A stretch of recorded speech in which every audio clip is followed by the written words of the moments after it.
Imagine holding a blade so intimidating that entire countries have banned it. These aren't your average backyard tools. They're machetes so extreme they blur the line between survival gear and outlawed weaponry. Today, we're diving into 20 banned machetes from around the world, each with a wild backstory that explains why governments decided they were just too dangerous. Stick around. Don't forget to like and subscribe to Trek Gear, because some of these blades look like they came straight out of a video game. The Windlass Spetsnaz machete is a beast born from Russian military inspiration. Modeled after tools used by Spetsnaz special forces, this hybrid of a machete, cleaver, and chopper is built to smash through wood, bone, or even sheet metal. Imagine being stranded in the wilderness with only this blade. It could build your shelter, carve your firewood, and, if needed, defend you from a threat. The sheer brutality of its design has made it controversial and restricted in multiple countries. It's the kind of tool that screams survival power, but also why law enforcement keeps such a close eye on it. Then there's the Tops Knives Ucon Hawk, which isn't just a machete. It's a survival multi-tool shaped like a tomahawk. Picture chopping branches 1 second and hammering stakes into the ground the next. It's rugged, tactical, and versatile enough to be both an outdoorsman's dream and a regulator's nightmare. The Hawk-style blade means you're swinging more than just a machete. You're wielding a weapon with serious force. That hybrid functionality is amazing for camping or bushcraft, but it's also exactly why some countries classify it closer to a combat axe than a camping tool. Finally, we can't skip the Hibben Rambo 3 machete. If the name sounds familiar, it's because it comes straight out of Hollywood. Inspired by the blade Sylvester Stallone carried in the legendary Rambo films, this massive stainless steel machete isn't subtle at all. Imagine strapping this to your back while hiking. You'd feel like you stepped into an action movie. Collectors love it, survivalists admire its durability, but authorities in several regions say it looks way too much like a combat weapon. The United Cutlery UC 3024 M48 Ops Combat Bowie is one of those blades that instantly makes you feel like you're holding a piece of futuristic weaponry. With its razor-sharp edge, sawback spine, and menacing tactical design, it's more than just a camping machete.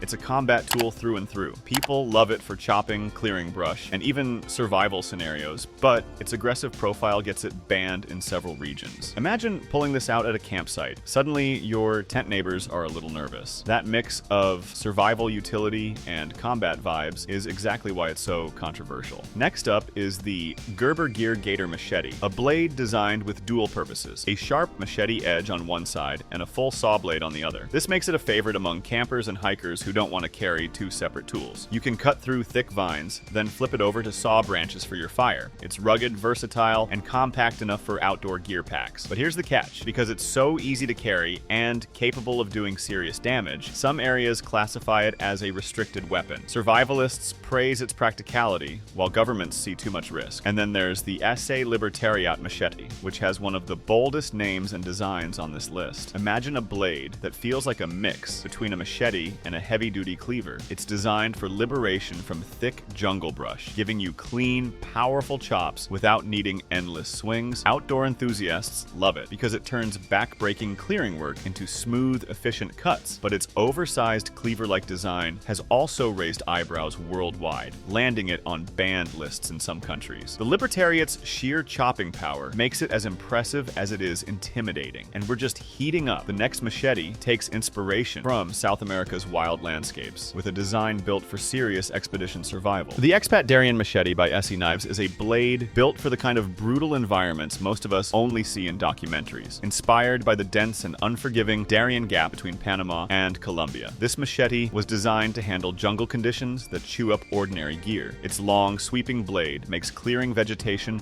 fast and efficient, while its lightweight balance keeps fatigue at bay. For bushcraft or expedition survival, it's nearly perfect. But that same design, optimized for combat-like chopping, has placed it on restriction lists in parts of the world. It's a survivalist's dream, but also a regulator's red flag. Next, we have the CRKT, Chanceinhell Fixed Blade Machete, which feels like something pulled out of an apocalypse movie. With a sleek, modern design and durable carbon steel blade, it was built for outdoor adventurers who want more than just a basic machete. Picture trekking through thick undergrowth, The Chanceinhell slicing clean paths while staying comfortable in your grip thanks to its rubberized handle. It's both practical and stylish, which is why outdoor gear fans rave about it. Yet its aggressive name and intimidating look haven't gone unnoticed by lawmakers, banned in some regions because it edges too close to combat weapon territory. Then there's the Barebones Nata tool, which takes a completely different approach. Inspired by traditional Japanese Nata axes, this machete axe hybrid is as much about precision as it is about raw power. Its rectangular blade design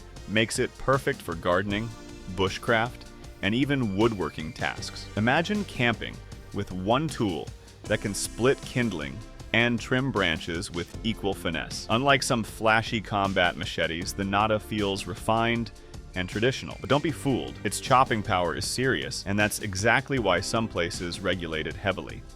It's proof that even elegant designs can be seen as too dangerous. The next machete is a modern twist on an ancient blade style that's become legendary among survivalists worldwide. One swing, and you'll understand why. The CRKT Halfachance parung is a modern tribute to the traditional Southeast Asian parung, a blade that's been trusted for centuries to cut through jungle and farmland alike. CRKT gave it a tactical upgrade with a black powder-coated finish and an ergonomic grip that makes long clearing sessions easier on the hands. Imagine hacking through dense undergrowth or prepping firewood at camp. This parung does it all while looking like something straight out of a survival movie. But because of its sheer chopping power and tactical styling, some regions have placed heavy restrictions on it. A tool for adventurers, but a weapon in the eyes of regulators. Next is the K-Bar Reinhardt Kukri, which combines the legendary Kukri curve with K-Bar's reputation for military-grade toughness. The Kukri blade has been used for generations by Nepalese Gurkhas, and it's famous for its devastating chopping force. This modern version amplifies that legacy with a larger size and rugged steel build. Out in the woods, it's an incredible survival tool, perfect for clearing brush, chopping wood, or even food prep in a pinch. But its intimidating look and history as a combat weapon mean it's restricted in some countries. It's more than a machete. It's a piece of living history that some governments just don't want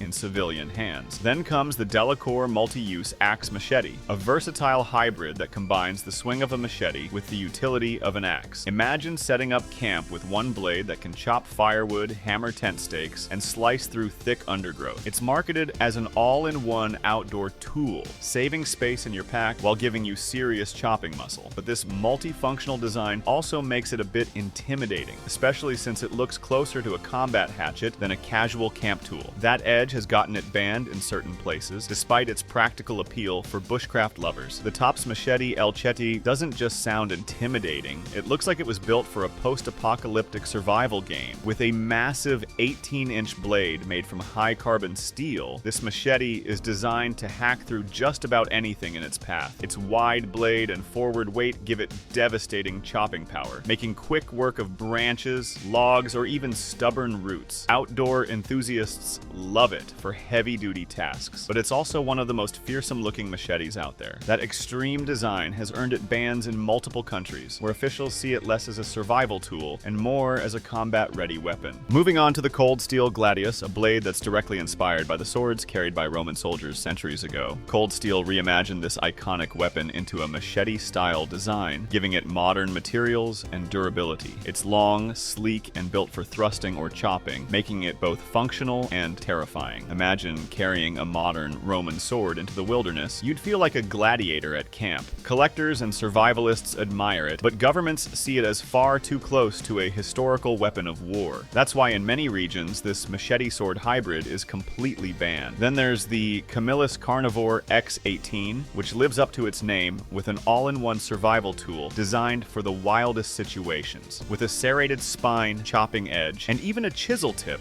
this machete is built for cutting, digging, and prying. It's basically a survival multi-tool shaped like a blade. Picture yourself lost in the woods. This one tool could help you build shelter, prep firewood, and carve tools. But with so many aggressive features packed into one design, authorities see it as a little too tactical, landing it on banned lists in certain countries. The FLISSA Machete 11 might not have the wild reputation of some others on this list, but don't let that fool you. It's built with serious outdoor survival in mind. Compact and lightweight, it's perfect for campers or gardeners who want a machete that doesn't doesn't feel like swinging a medieval sword. Its stainless steel blade is sharp enough for clearing brush, trimming branches, and even bushcraft work, while the shock-absorbing handle keeps fatigue low. But here's the twist. Because of its tactical edge and easy concealability, it's banned in certain regions where compact blades are seen as potential combat weapons. Practical for the outdoors, but a legal headache in the wrong country. Next is the Sog Jungle Primitive Fixed Blade, and the name says it all. Primitive power with modern tactical flair. This machete mixes a partially serrated edge, a sharp primary blade, and a sawback spine, giving you multiple functions in one rugged package. Picture trekking deep into the forest. You can cut vines, saw branches, and defend yourself if needed, all with a single tool. Its aggressive survivalist aesthetic makes it a favorite among outdoor gear enthusiasts.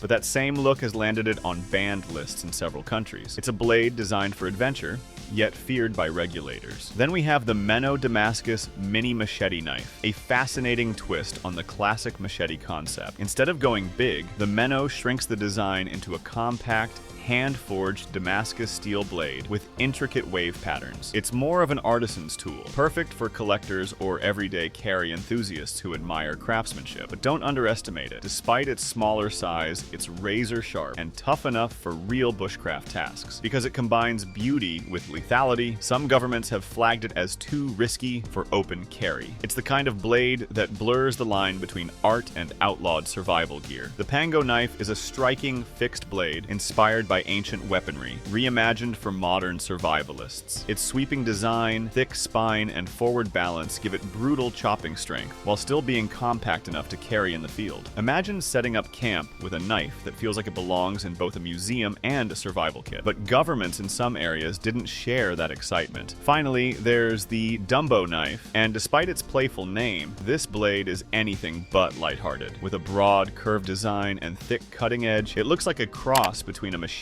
and a battle cleaver. The Dumbo was crowdfunded as a rugged, all-purpose tool for adventurers, but its size and intimidating profile make it stand out. Unfortunately, that oversized power also raises alarm bells, banned in some regions for being too close to a combat weapon. And that wraps up 20 machetes so extreme, intimidating, or versatile that they've been banned around the world. Some blur the line between survival gear and combat weapons, while others simply look too dangerous for comfort. Which one surprised you the most? Drop your thoughts in the comments and let me know which blade you'd trust if you had to survive in the wild. Don't forget to like and subscribe to Trek Gear for more deep dives into survival gadgets,